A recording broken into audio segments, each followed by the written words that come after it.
자, 미국으로 한번 가볼까요? 바이든이 드디어 미국의 민주당 대통령 후보로 공식 선출됐네요. 미국도 깝깝하네요. 내가 봤을 때는. 트럼프를 확실히 이길 만한 카드는 분명히 아니잖아. 마치 이런 거잖아요. 민주당이 조금 못하는 것 같아서 반사이익을 전혀 보지 못하는 미래통합당이랑 비슷한 거 아니야? 민주당은 잘하고 있지만 언론이 여론을 막 뒤집어가지고 민주당을 못한다 만들어 놔도 미래통합당 지지율은 사실상 박스권에 갇혀버리는 거랑 좀 비슷한 효과 아니겠습니까? 그러니까 조 바이든의 지금 나이가 42년생이거든요. 42년 11월 20생일 날 합니다. 그러니까 이번에 11월 3일 날 대통령 선거가 이루어지는데 아마 생일 잔치를 크게 할 수도 있을 것 같습니다. 만약에 승리한다면. 근데 아까 말씀하신 대로 인물에 있어서는 조금 제 생각에는 부적절할 수 있어요. 왜냐면은 다른 걸 다 떠나더라도 지나치게 고연령이다.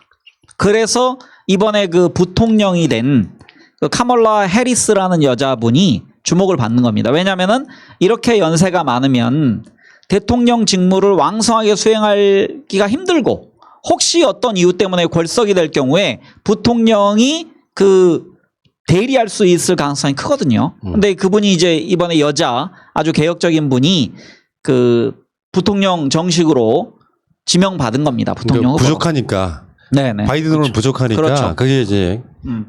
근데 저는 이제 요즘 우리나라에 그런 논쟁이 있어요. 트럼프가 좋으냐, 바이든이 좋으냐. 어떤 사람은 트럼프가 예측 불가능성을 가지고 있기 때문에 북한과 북미 대화를 이끄는 등 우리에게 더 유리할 수도 있다.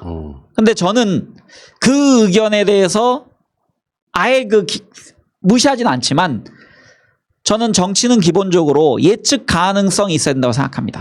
그러니까 트럼프는 지금까지 만약에 하노이, 싱가포르 회담 등에서 어떤 성과를 보였다면 그 사람을 내가 믿고 한번 가볼 수 있지만 지금까지 우리가 본 것, 한미 방위비 분담 협상 과정에서 보면은 그냥 장사치에 불과하거든요. 그래서 지금 미국의 많은 공화당 주자들, 어제 같은 경우는 콜린 파월 같은 사람이 공개적으로 지지했습니다.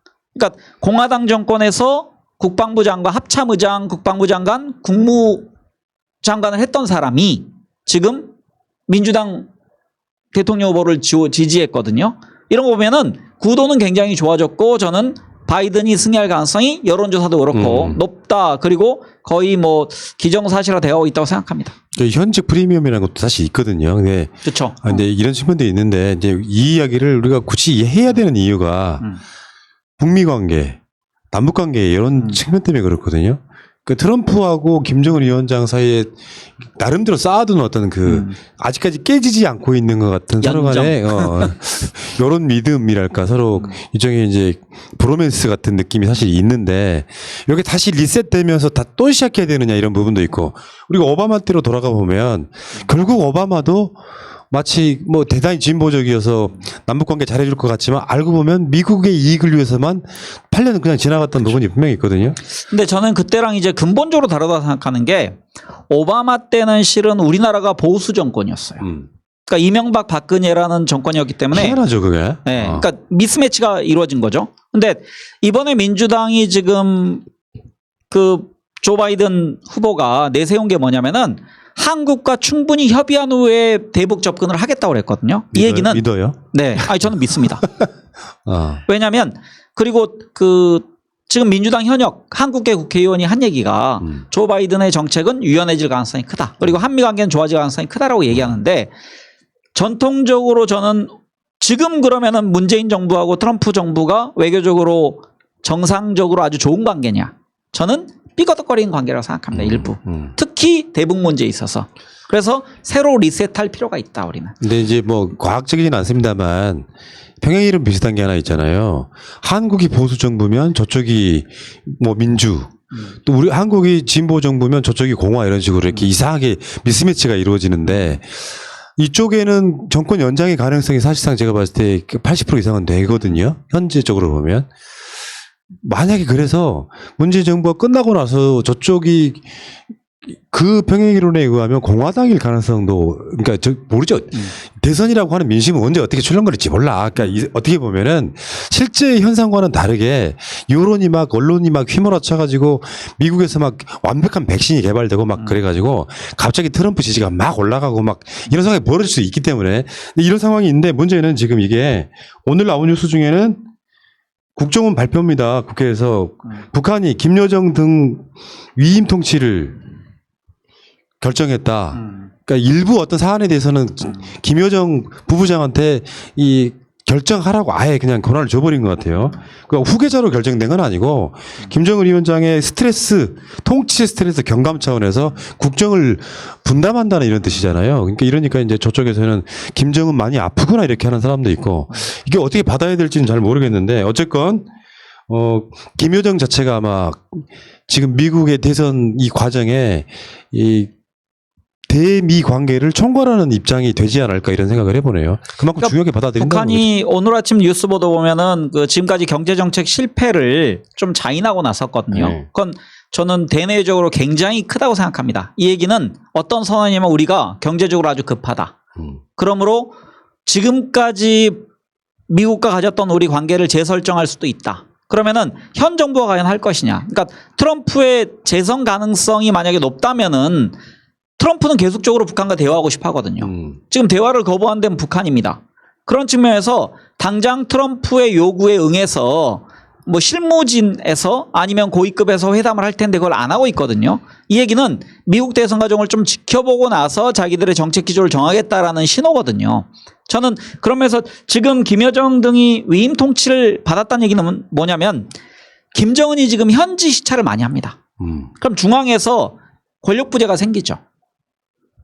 그 항상 김정은에게 뭔가 물어봐야 되고 결정받아야 되는데 김여정이 그냥 중앙에 있더라도 노동당 당사에 있어서 김정은하고 똑같은 그 결정권을 갖는 정도. 그래서 저는 쌍두마차 체제로 원래 가기로 돼 있고 그 일부를 지금 김정은의 입을 통해서 아마 그 국민들에게 알린 게 아닌가 북한 주민들에게. 그러니까 저는 이렇게 봐요. 국정원이 한 그 한 줄 워딩 때문에 굉장히 강력하게 인식되는 뉴스이긴 한데 사실은 우리가 봐왔듯이 판문점 그러니까 개성 연락사무소 폭파하듯이 그게 이제 김여정의 어떤 단독적인 행위라고 한다면 이미 해오고 있는 것을 국정원이 국회에서 재확인해주는 차원이었는데 국민들은 그 헤드라인을 보면서 김여정이 위인 통치하고 있다고 김정은 아픈 거 아니야? 이런 식으로 받아들일 가능성이 높은 저는 그 정보랄까 기사랄 보도랄까라고 저는 그렇게 보는 거거든요. 이미 하고 있었던 거다. 그러니까 이 시점부터 김정은이 어디가 아파서 김여정한테 위임 통치한 게 아니고 일부 문제는 네가 전담해서 해라고 수개월 동안 하고 있었던 행위라고 저는 보는 거예요. 어느 날 갑자기 이런 걸 맡기진 않겠죠. 말씀하신 것처럼 원래 하고 있었던 것을 그냥 이제 공식화 하는 정도 수준이라 생각하고 있고 솔직히 뭐 미국 대통령 후보 바이든이든 트럼프든 우리나라 입장에서는 뭐 도찐 개찐이다 생각을 좀 하고 있는데 저는 여기서 가장 좋아할 사람 가장 웃고 있을 사람은 김종인이 아닐까. 바이든이 77세에 지금 대통령 선거에 나오는 것이고 트럼프도 올해 나이가 되면 74세인가요? 5세가 되는 거 아니겠습니까? 그러면 김종인도 나도 가능하겠지 않겠는가라는? 근데 저는 김종인의 그런 그 대권 출마설에 대해서는 전혀 가능성이 없다고 생각하는 사람인데 왜냐면은 내년 되면 그분이 40년생인데 그 대통령 감당 못 한다고 생각하고요. 제가 이 말씀 하나 드리고 싶습니다. 뭐냐면 미국 민주당도 똑같다. 오히려 트럼프가 나을 수 있다. 그 주장에 대해서 저는 존중합니다. 하지만 우리가 어떤 걸 봐야 되냐면은 미국의 민주당이 오바마는 그 전략적 인내라고 해서 아무것도 안 했지만 클린턴 정부 때로 돌아가 봅시다. 그러면은 클린턴 정부나 카터 정부 때는 우리에게 유리한 정책을 많이 했거든요. 그러니까 클린턴은 임기 말에 올브라이트 국무부 장관을 북한에 보냅니다. 획기적인 일이었어요. 그다음에 본인도 북한에 가고 싶었는데 성사 안 돼서 나중에 퇴임 후에 가거든요. 그럼 그 이후에 북한과 경색된 게 누구냐? 조지 부시 때문에 경색됐거든요. 그러니까 미국의 민주당이 그러니까 근본적으로 공화당 민주당 똑같아요. 하지만 그나마 민주당이 우리에겐 좀 더 낫다. 왜냐하면 트럼프는 예측 불가능해서 어떤 일을 저질지 몰라서 오히려 북미 관계가 급진전될 수도 있다고 생각하지만 그 주변에 있는 세력, 볼턴을 비롯한 그런 매파들에 둘러싸여 있습니다. 그러면서 민주당이 우리에겐 좀 더 유리하지 않나라는 게 제 개인적인 해석입니다. 저는 개인적으로는 트럼프가 한 번 더 했으면 좋겠다는 생각이 들어요. 형식의 파괴자이기 때문에 그렇습니다. 그러니까 잘만 이용해 먹으면은 정말 탑다운이건 뭐건 간에 남북 관계에 있어서 트럼프 같은 방식이 오히려 훨씬 더 이용해 먹기는 좋은데 이게 이제 시건을 너무 많이 하기 때문에 관계에서 신의를 깨는 것도 뭐 과감 없이 하잖아요. 근데 만약에 말이에요. 트럼프가 3선이 안 되는 나라의 대통령 제 상황에서는 예를 들면 자기 무슨 뭐 탄핵 관련한 뭐 청문회 같은 걸 보다가 갑자기 뭐 회담을 그냥 결렬시키고 나온다든지 하는 방식이 아니라 오히려 트럼프가 4년 임기를 한 번 더 하게 되면 있잖아요. 명예를 얻고 싶어 할 것 같다. 그러니까 재선이 문제가 아니라 그게 노벨 평화상이든 뭐든 간에 한반도의 비핵화의 어떤 상징적인 어떤 상황. 사실 트럼프가 남긴 업적이 없습니다. 지금까지. 근데 저는 이제 거기에 대해서 다른 의견을 가지고 있는 게 트럼프는 그 주변에 있는 공화당의 매파들을 통제하는 게 저는 실패했다고 생각해요. 그러니까 지금까지 입증됐다. 왜냐면은 트럼프는 분명히 자기 임기 내에, 그러니까 재선은 불확실한 거 아닙니까? 그럼 임기 내에 분명히 노벨 평화상 후보 정도 오르고 뭐 유력한 수상자가 되고 싶었지만 본인은 북한과 서명을 하고 싶었지만 어떤 그 조약 트리티에 대해서 주변에서 반대하면 뚫고 나가지 못했다. 그런 면에서는 바이든이, 그러니까 그 댓글 다는 분들이 그 얘기합니다. 민주당 일본의 꼬봉 역할을 하는 거 아니냐. 공화당도 꼬봉입니다. 어차피.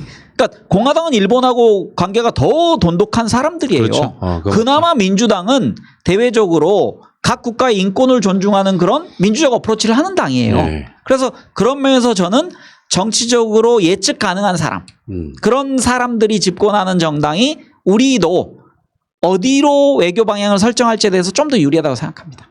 그러니까 진짜 이런 건 있어요.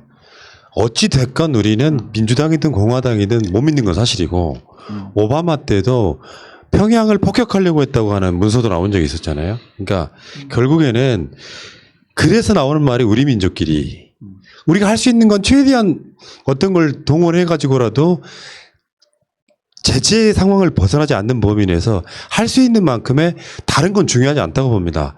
감정을 누그러뜨려 놓고 뭔가 상황만 되면 남북이 그냥 평화 모드로 갈 수 있을 만큼의 감정을 쌓아두면 안 되는 거예요. 결국에는 트럼프나 바이든이나 어느 쪽이라도 다 자신들이 이익을 위해 싸우는 집단인 거지. 그러니까 우리가 봤을 때는 이게 어느 쪽이 더 나아 하는 것은 둘 다 사실 똑같은데 조금이라도 뭐가 더 낫냐 그 수준이라고 저는 생각을 하거든요. 그 사람들 그들이 이익에 싸우는 거지. 예를 들면 남북 관계가 나빠야만 이득이라고 생각하면 민주당이나 공화당 할 것 없이 다 그런 쪽으로 몰고 갈 거라는 이야기 하는 거예요. 그러니까 저는 이런 전제를 하나 합니다. 그러니까 뭐냐면 미국이 오바마처럼 전략적 인내를 해달라. 그러니까 전략적 인내라는 건 뭐냐면은 인내한다는 얘기는 내가 뭔가 하지 않는다는 건데 미국은 자꾸 북한에 대해서 강경 노선 폭격을 하려고 하거든요. 그럼 전략적 인내 해달라. 그럼 나머지는 우리 문재인 정부에서 돌파하겠다. 이인영 장관을 중심으로. 그러면은 이인영 장관, 박지원 그 국정원장이 북한과 이렇게 좋은 접근을 합니다. 그럼 미국은 그냥 나서려 하지 말고 뒤에서 그냥 아 그래? 너희들 잘하고 있는데 우리는 그냥 인내하고 있을게. 오바마의 전략적 인내가 만약 우리 국가가 민주정부였다. 문재인 정부였다 그러면 저는 훨씬 더 관계가 진전됐을 거라 생각합니다. 그러니까 저의 생각입니다. 그게 안타까운 거죠. 사실 알고 보면. 자, 알겠습니다. 그 이야기는 여기까지.